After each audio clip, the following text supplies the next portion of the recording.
Have a good day to all of you. We will check this the melon of we are see here in the mix with the grass. That's why when we are planting, we will always need to clean our garden because we want our garden this clean from the grass. But if we see this melon is planting in the grass area, but you see it still have a giving of fruits. And also you will check the downside.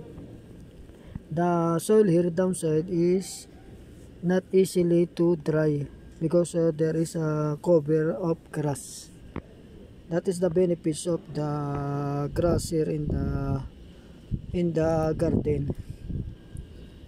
If we are thinking that our plant will not giving up fruits, see this. This melon give of fruits, even that there is this area is full of grass. Here this ampalaya or bitter gourd is planting with the grass, but if you will check that this we are thinking that this area of our garden is full of grass, and then we thinking that if we planted vegetable here, our vegetable will not giving up fruits. But if you check, see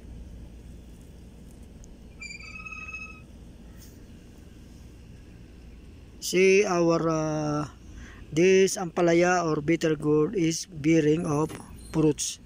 It did not bear one, it bear two at the same time. You know, this kinds of bitter fruit, this is good because this is same as native. The advantage of native, this is very strong in the insect, and also insect they're avoiding this, unlike some bitter gourd that we are seeing in the market that is very long bitter gourd.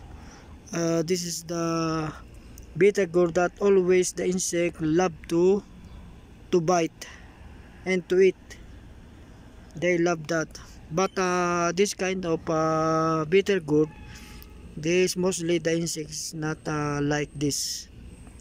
I don't know why, only I notice. That's why this is also the better bitter gourd that we must plant in our home. Mostly if the bitter gourd is only for consuming only, this is better because we will not buy insecticide. No need to buy because of this we are surely have bitter gourds. I also plant here this kamote tops or this sweet potato. I try also if this sweet potato also will survive in this grass area. But you see this sweet potato now is growing. You see the top is also, and the leaves also is good. So that's why in our garden, even this our garden is composed of vegetables and full of grass, this have no problem to our vegetable. This not more giving some problem. We must only if that is the grass is more height than our vegetable, this is maybe giving problem. And so what we will do only is to bending like this. See like this. The height of the grass here is now too much high, so we will not remove this grass. We only bend like this. So we will bend only like this. Just bend like this only. Just bend. See that. See the sweet potato. It's growing. See this peppermint. This the grass is so thicker. Almost more thick than the peppermint here planting. But this peppermint is still growing.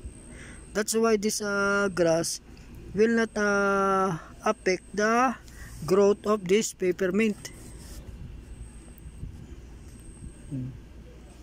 TikTok बनाओ Facebook. Waalaikum salam, tara barakatuh. वो इधर TikTok बना रहे हैं TikTok. इसका। And also this see this watermelon here. This is the watermelon is growing in the top side of the ऐसे ही उसमें ये वो लगा दिया है बिलिया कद्दू in the top side of this grass.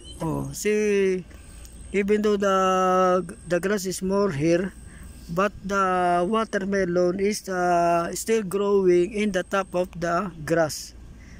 So the growth of this watermelon will not affect by the grass.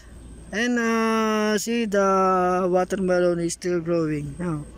And after that, this will give off fruits, because you will see that the leaf is still good enough. Only there, the problem there, that's why he's coming there, because of the cat. This cat is always playing there. That's why this all cramping because of that cat. But in the grass not giving problem to the plants. So here, see the kangkong. I plant here kangkong. Now kangkong is now good.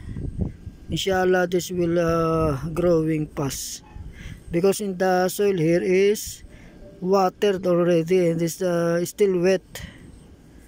So that's why grass will not mostly affected the growth of our plants. Only if the grass is more taller, we will bend only there then, and then this kangkong will growing in the top side only, and this all the leaves of this grass will become fertilizer, and this also will giving the nutrients need by this kangkong.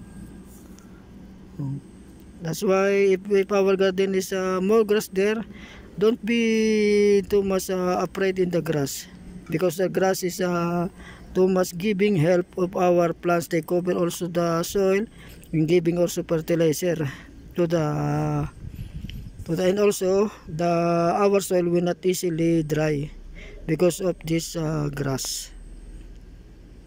Okay, this is our video for today. Thank you very much. See you again.